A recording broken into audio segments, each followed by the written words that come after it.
I think students forget that we were also college students. Absolutely. Because sometimes I'm like, they're freaking out. I'm like, I was there too. We all went through it. Let me help you. I think we don't realize is they probably never shared a space with someone before, a sibling, or they may have never had a roommate before and they transferred or anything like that. It's learning how do we communicate across difference, and everybody is different. Like none of us are like cookie cutter models of everybody else. And students have a tough time financially. They're juggling working and going to school, whether it's working on campus or working off campus. Definitely my first semester, my first year when I wasn't as involved, I definitely felt more just I'm here for classes or work and then my room, my dorm, and that's it. When you learn these skills young, how to set boundaries, how to manage your time, how to deal with stressful situations, when you're 10 years after you graduate, it's just going to make your life so much easier because now you're comfortable using these skills. Hi, everybody. Welcome to Tuesday Talks. This is episode 2, and today we are talking about mental health. I'm your host, C.A.R.E. I'm a financial aid counselor in student records and financial services, and I'm also a certified financial education instructor. I've been here for 9 years, and I am joyed to have this full house today. So we're just going to go around, everyone say your name, if you have like a degree, what office you work in, your title, what your role is, and what services your office provides. So Cyan, let's start with you. hi, everybody. Is this close enough? Don't want to lean in too far. So my name is Cyan Corwin. I serve as the Director of Global Engagement and Civic Wellbeing at Alfred State. My education background, my undergrad was in performing arts and design, and then my master's is in liberal studies with a concentration on diversity and storytelling. So nonlinear path into higher ed, and I think that's common. yeah, I have the privilege of serving in a wide variety of capacities in my current role. It's an amalgamation of international student services and also civic leadership, and I get to support basic needs, things like through our community needs hub and our campus food pantry, community service, disaster relief, Habitat for Humanity, volunteerism, voter education, but also intercultural stuff, and our international students who are here navigating new surroundings, and to a certain degree that translates to our general campus learner, everybody who comes to college for the first time. There is an element of navigating cultural difference that happens with that. So, yeah, is that answering all the questions? That is answering all the questions. Awesome. And thank you for building the Alfred State community. Oh, well, it You takes a definitely village. help. It does take a No. village. It's everybody. It is. But you do a lot. And next we'll go on to Mallory. Hi, I'm Mallory Wynett. I am the coordinator of wellness education down at Health and Wellness here. Background, I have my undergrad in biology, a master's in environmental planning, another master's in education, and I'm currently working on my doctorate for health sciences. So what we do down at Health and Wellness is obviously we have a counseling side where students can come for counseling. We also have a medical side, almost like an urgent care. You can think of it that way. My job, why they brought me on, is to actually get the word out about all of the services that we have and teach the non-textbook issues that go into college, or not even so much issues, but life, right? Drinking, mental health, alcohol and drug use, just all of those fun things that we all run into and need a little more education on. Yeah, I was talking to Casey Coburn in the last episode, and it's amazing how many parents or students don't know that we have these services for their kids. And I was talking about a mom whose son was having a lot of mental health issues, and he's like, oh, well, he's withdrawing. And I'm like, well, he could have went to Health and Wellness. We have counselors there for him. He's like, well, if I'd known that, I would have told him to go there. So this is why this is important. Yes, exactly. And especially now, post-COVID, where people are really lacking the knowledge to get their own resources and everything. It's yeah, I'm not sure. We are very underutilized. So I think the hope is that I can get the word out there and between workshops and just, hey, we're here. This is what we do, and bring more people in. Awesome. Well, and welcome to the Alfred State family, by the way. You. And let's move down to the end to Jeff. Okay, my name is Jeff Wilcox. I'm the Chief of University Police, and I have a bachelor's degree from SUNY Brockport in criminal justice. I've worked at Alfred State for 20 years, and our office provides law enforcement services to our community. We provide a safe environment for our students and faculty and staff to work and educate themselves in. All right. Thanks for making us all safe. And Jared, you got to share. Sit up, move. Hi everyone. I'm Jared. I'm our interim associate director for residential life. I started in January of this year. So just been here for just under a year. Um, my primary role is all over the place. I'm also our coordinator of community standards and student conduct. So I do a lot of things with conduct, and I work with our Title IX coordinator and our associate dean of conduct to go through judicial processes, helping students understand that process and things like that, as well as working with, on the res life side of the house, a bunch of other departments such as admissions, student engagement, to make sure everything like open houses and mini visits and things like that are all running smoothly. So, and I oversee the first year as well. Awesome. Well, also welcome to the family. And thanks everybody again for joining me. So let's get into it. So, how do you encourage students to reach out for help? Do you do outreach? Do you notify them what your offices can do for them? And if so, what's your like intake process, or what can students expect when they come to you?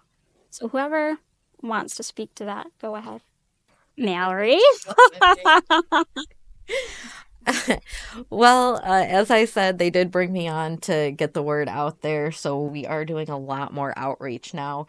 Not sure if you've noticed, but we put out a newsletter every month now. Kind of, here's what we do here. Here's some coping mechanisms if you're under stress, or even on the medical side, we try and do things like next month it'll be looking at EpiPens for in case you come across somebody who has a severe allergic reaction. Okay. Or this month I was looking at seasonal depression, right? Because a lot of people, especially in the Northern Hemisphere like us, deal with that, unfortunately. So it always ends up with, okay, here we are down at TA Parish. Come and see us if you need any help. Also, we're trying to do more workshops. Recently, we did them on boundary setting, which I believe everybody can benefit from that. I can tell you, as soon as I made it up, I printed it out and I filled it out myself because it's very difficult to set boundaries. And just anything that we can think of. We're dealing a lot with, apparently, I am new. But apparently, unfortunately, this year we're dealing with a lot of crises. So it's a lot more than they've seen in the past. So there's this big push of using the crisis line that is posted everywhere around campus. Hopefully, you guys have seen it. Also, everywhere I go, I kind of hand the cards out to everyone. It's just another resource for when we're not open. Right, what to do. Right, exactly. So basically, any way we can get the word out is what we're trying to do. Okay, cool. And Jeff, I don't know if you have anything to add. Obviously, we don't want people to be afraid to come to University Police if they're having an issue. So what can a student expect if they need to come or report something? No, our doors are open 24/7, 365 days a year, and we do have many of our Res Life staff or our students will reach out to us, particularly after hours when wellness isn't open or when they're unaware that they're even available. Some students do have that, what, health and wellness, and Right. we educate them on that. But we're kind of the after hours responders, or even during school time, that will be the first responders to a lot of these mental crises. And we are all of myself and my members are trained, to evaluate the circumstances and guide them in the resources they need, of referring them to health and wellness, or if they're in a severe state, they may get transported immediately to a hospital for further evaluation. But we try and make that outward outreach all the time. We talk, significantly in our orientation tables, and we try to make our doors open and make sure people are aware that we're to contact us for anything that they feel that they need to give us a call about. We don't judge, and we don't have any criteria of what you can call the university police for or not. Right. I think it's hard to ask for help. And we were talking earlier, you don't necessarily have to start with like Mallory's office or Jeff's office. If it helps, go to a familiar face. Like, even though I work in financial aid, if I'm that familiar face, come talk to me or Jared or Cyan or anybody you're comfortable with on campus, and we can direct you to who you need to go to. So please don't ever be afraid. Yeah, go ahead. Anybody can interject me at any point in time. I apologize. I just want to focus on real quick. We have this training. It's called QPR, Question, Persuade, Refer. It's what I put out this month on the newsletter. It's an hour long, not really an hour, but about an hour long training, and you get a little certificate at the end. And basically what it does is it teaches the average person just how to deal with somebody who is dealing with suicidal thoughts. So I pushed it out for all the students, all faculty and staff, because it's such a great training. So in that, going to a familiar face, when somebody has taken this course, they know kind of what to say and what not to say to get the person to open up a little bit more, and then try and help them out. Again, you're not taking that burden on yourself, because that you can't ask that of people, right? Because this is why there's actually a profession in it. Right. So what it is, it's okay, you're going to listen to a friend or somebody who's familiar, and then you're going to persuade them, give them, like, it's hard dealing with people with mental illness. However, you want to talk to them a certain way, persuade them your life is worth something, right? Right. And then you refer them to a professional. Okay, so it's not taking the counseling on yourself. It's just listening and then helping to get them to the resources that they need in order to help them. So it That's is great. out there. So hopefully everybody can see it. And Yeah, that's a great resource. Thanks for bringing that up. And I also just want to talk about, so students kind of don't feel, worried about coming, but what are some main reasons students might visit our contact? Yeah. I'm looking at Mallory a lot. I'm like, hi. it's where I'm at. I see it all day, Yeah. right? So a lot of times it is our first year students, right? They are away from parents and familiarity for the first time ever. They're still young. I think a lot of times we forget that they're still just children, right? They're 17, 18 years old. That is still very much, young. Yeah. Away from parents, not knowing how to deal with everyday normal life as an adult, right? Because you don't have somebody telling you now what to do. It's all on you to do it. Either they could be coming from a bad background. So maybe they're coming from a bad home, and now they're in college, and they may already have some trauma, and the added stress of academics may make it worse. But on the other hand, we can look at it, and sometimes when you get somebody out of that bad situation, then they thrive. It all depends on the person. Many relationship issues, whether it's friendship, romantic, parent, anything of the sort, just relationship issues is a big one. Like I said, trauma, alcohol and drug abuse, stress over academics, the normal stuff that I believe that we've all been in college. Oh, yeah. It's that you get very stressed out and you don't really know how to deal with these situations. I think students forget that we were also college students. Absolutely, Because they sometimes do. I'm like, they're freaking out. I'm like, I was there too. Like, we Uh-huh. all went through it. Let me help you Right. and discuss, like, what maybe even we thought we should have done better or wished we had done and try to, like, guide and be like, this was my experience. That sort of thing to kind of help them along the way. Absolutely. And I feel like I wish that I would have had the tools that Yeah. we have now to deal with these issues. And so, I mean, we push a lot of that out, coping mechanisms and how to relax in a stressful situation, how to prioritize, how to set boundaries. We're trying to teach them skills that they can use not only in college, but through their lifetime. Yeah. And the more you use them when you're younger, the easier it is as you get older to just be comfortable with it. Yeah. I was like box breathing earlier because I was like panicking over my schedule and I'm like, oh, Oh, oh I yes. need to Oh relax. yes. um, Jared, what kind of things do you see come your way in the residence hall? I was about to jump in. Yeah, I'm saying Perfect. this is next. A lot of the same things that Mallory was just talking about, where it's things like roommate issues, friend issues, stress over academics, things like Mhm. that. But more in on like the roommate and the family thing as well is simple. Seems that we would think of simple as like, well, their room's not clean. Okay, well, do you talk to them? Yeah, Like communication's key communication here. really is key. But it's things like that where a lot of these kids that I think we don't realize is they probably never shared a space with someone before, like a Yep. sibling, or they may have never had a roommate before and they transferred or anything like that. So it's a whole different experience for them. Yeah. And that's why we try to integrate early and like have them talk to their roommate, or obviously they can pick their roommate if they know them and things like that, before they get here. But setting up, we have meetings with each room trying to talk about, ground rules like when you clean, when do guests leave, when do guests come in, things like that. Common things that we normally see that would lead to issues.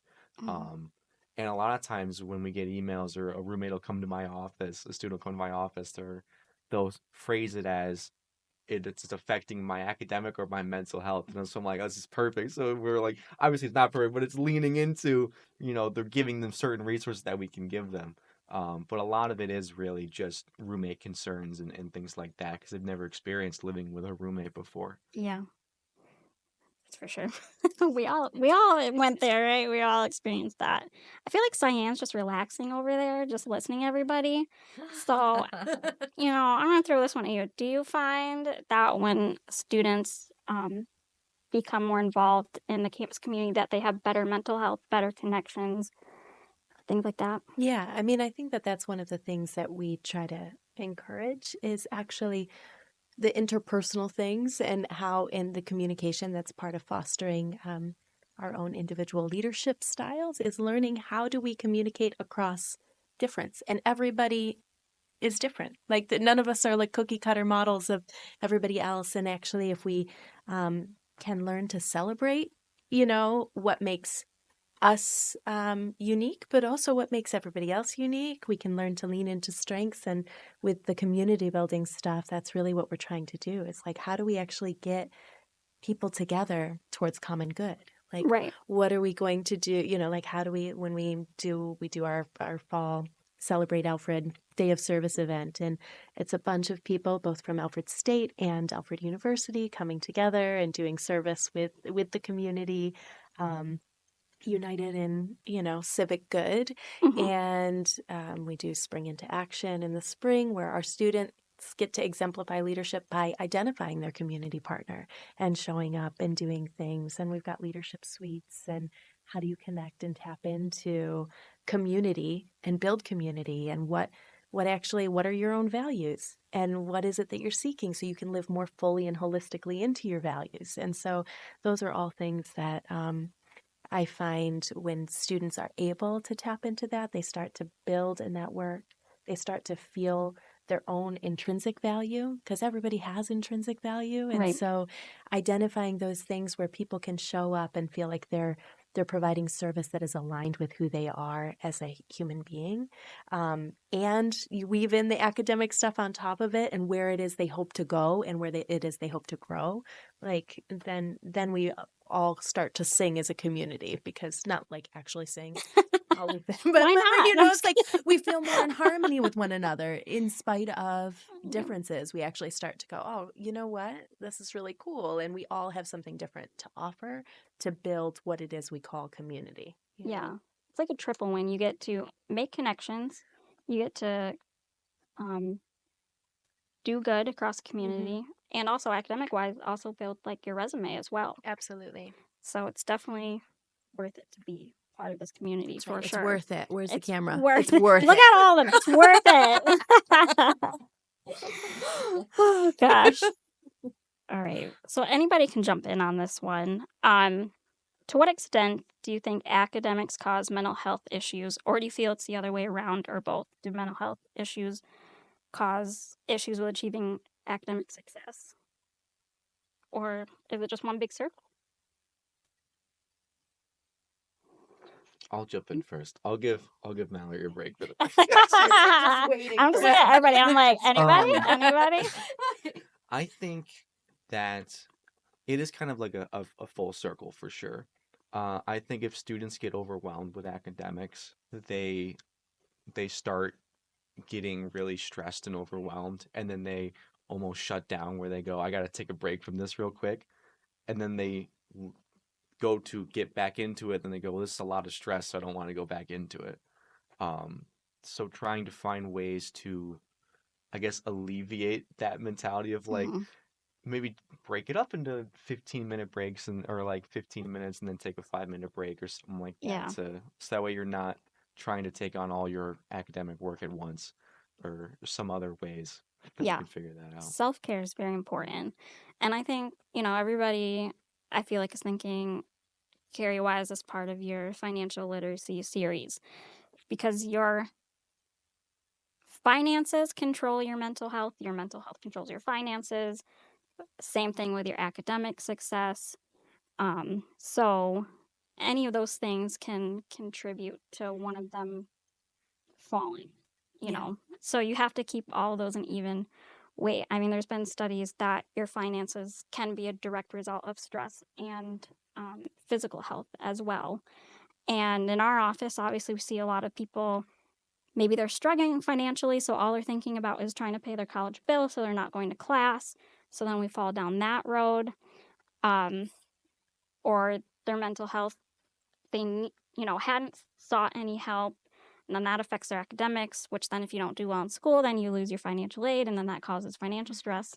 So I've been doing all of these sessions in hopes that students understand that they are all a big circle that are interconnected and need to be balanced. Yeah.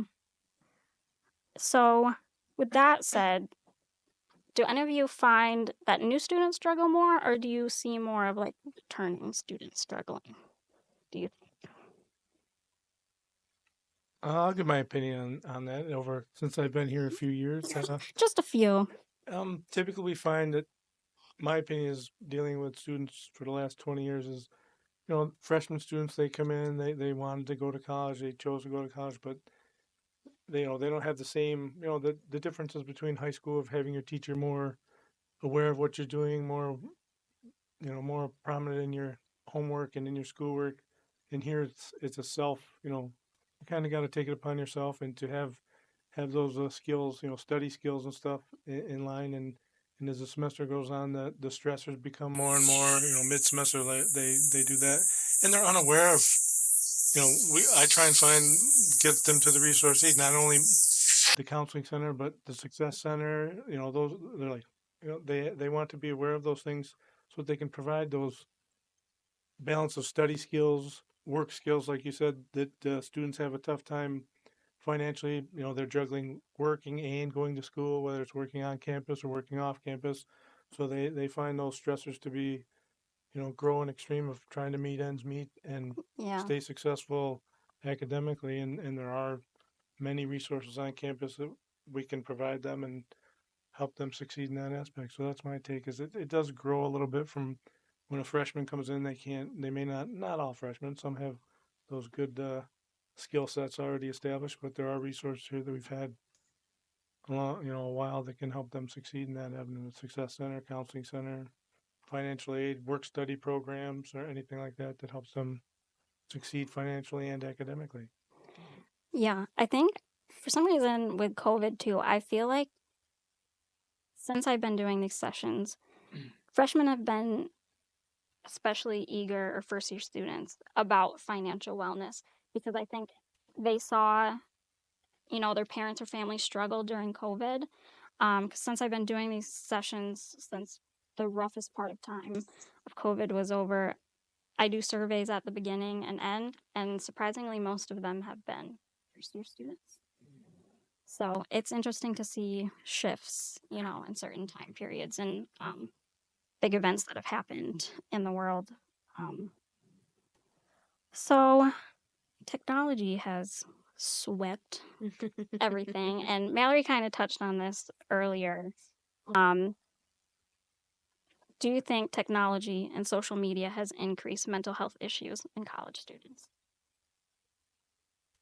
Do you want and then I'll swing it your way. Okay.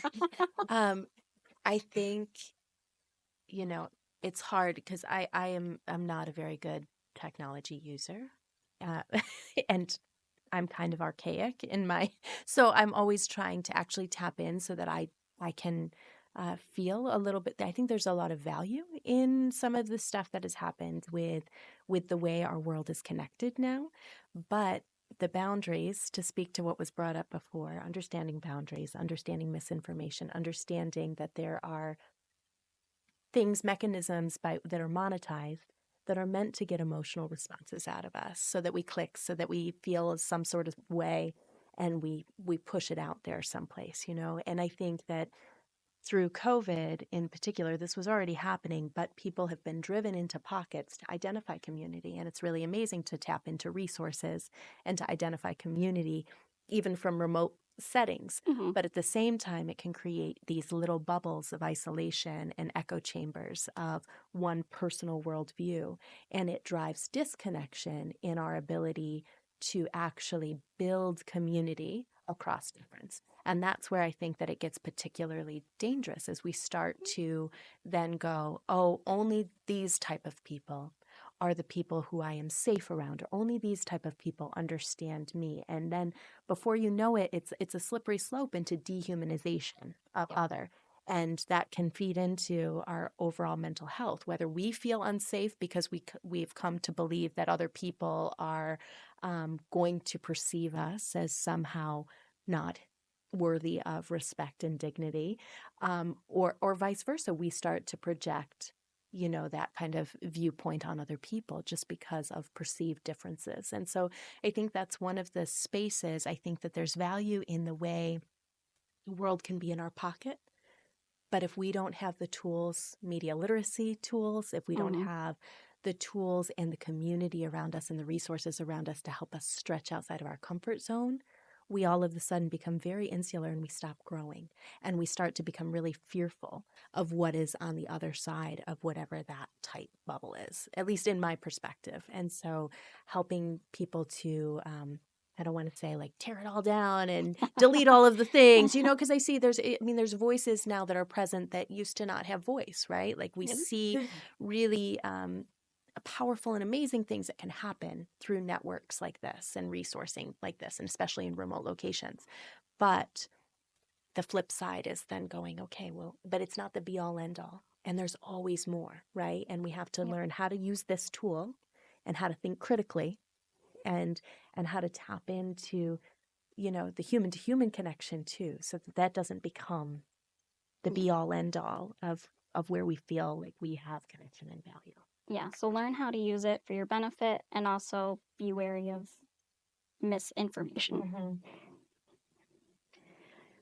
So, to go along with that, I mean, technology as a whole, we are so fortunate to live in the times that we do. I mean, we're curing cancer, we're making the blind see, the deaf hear, right? It's absolutely amazing what they've done with technology. However, um, that's for the medical advances, the physical. when we talk about the mental health epidemic that we're in, I think that we can tie a lot of it back to the social media of comparing, right? We compare ourselves. We look, why don't I look like that? Why aren't things coming easy to me like that? Why don't I have a family like that? And what was it? The comparison is the thief of joy, right? And that's all you do when you're looking at social media. You're scrolling and you're looking at all of the things that you think are happening when in actuality they're really not. People behind closed doors are very different than what they are posting. And Definitely. that, I want to say, comes with a sense, or with learned maturity through the years. At the beginning, you think that everybody is what they're portrayed as, right? But then as you go along, you realize there's dark secrets everywhere, and these people don't even really look the way that they do because look at all the filters we have now, Yeah. right? Basically, it's this is what you should be, and you're thinking, why am I not? And in reality, uh, it's not even feasible. It's not even realistic to have those goals that are set for us on social media by the influencers, and so it's a way that it deteriorates our mental health, unfortunately. Yeah. I think I've had to learn like my timeline is not the same as somebody else's timeline. Exactly. And not everybody's the same. So it's been fun. Our time's coming to an end already. So before we wrap up, what is each of yours advice for first time college students to create positive self care habits? Diane, you want to start? Or do you want me to start with Jeff? Start with Jeff. That's you, Jeff. What advice do you have to first time students? Well, in a few words, get involved. Be involved in the community you come to here at Alfred State, and clubs, organizations, sports, esports. Any of those things can guide you to meet new friends and to have more involvement in the community and learn how others cope with things and how to deal with things. And I think it's involvement. Don't shelter yourself away and not meet new people, because I think that can help. I agree. Jared? I feel like we're gonna sound like a broken record as we come down the line. Yeah. Um, but definitely is get involved for sure. When I was in college, definitely my first semester, my first year when I wasn't as involved, I definitely felt more just I'm here for classes or work and then my room, my dorm, and that's it.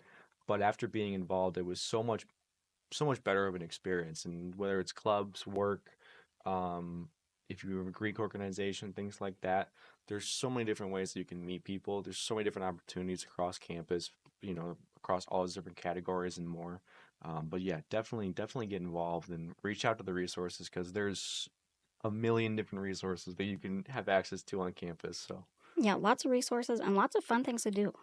Like everybody, when I talk to prospective students, they're like, "What is there to do out here?" And I'm like, "We make sure you have everything you need to have fun and stay healthy." So, yeah, uh, Obviously get involved, right? We need people to keep us in check, make sure that we're okay, and but also learn skills, life skills that will help you deal with hard times and help you deal with stressors. Like I said, there's when you learn these skills young, how to set boundaries, how to manage your time, how to deal with stressful situations, when you're 10 years after you graduate, it's just going to make your life so much easier because now you're comfortable using these skills.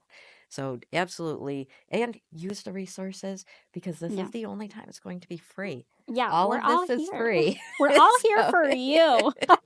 yes. Yeah, I mean, I'd echo everything that's already been said. The staff and faculty that are here are really caring, and if I'd say build those relationships, don't be afraid to reach out. You can come see me anytime. Come find my office. Um, don't be afraid to ask questions. There's great clubs and organizations. There's a lot of really active and engaged students. So even our upperclassmen, I think, are always happy to help shepherd folks that are coming into and help to, build that network and that community. And to Mallory's point about understanding, this is the time. All of us are works in progress. So being a human being is messy, and we're all changing constantly, and we're all developing our capacity, in real time for different situations. And so recognizing that that's actually part of the process, and being kind to ourselves through that, and going, right, where is my capacity here? Am I a person that needs to actually break an assignment down into chunks? Do I need to have separate spaces that I'm going to study versus trying to get this all done in my room at 4 a.m? Like whatever those things are, build those systems, and know that these are long-term skills. And what an great, success is built on failure. Like we trial and error things. We're not always going to get it right. And if we're here in this educational environment to succeed ultimately, but we have all of these resources to tap into as we learn and stumble on occasion, and so I think just knowing you're part of a caring community, we emphasize that a lot. And if you feel like there's a lack of care in a certain area, bring that to our attention too, because that's where work's in progress. And so maybe there is a gap in our resources, and maybe that's something that we need to bring to the table and start to work on creatively to address. So Yeah, because we're here to serve students, so you guys need to let us know where we can do better, and things that we can adjust. So thank you again, everybody, for joining me. I really appreciate your time, and thanks to listening in, and we'll see you next time. Have a good day, everybody. toodle.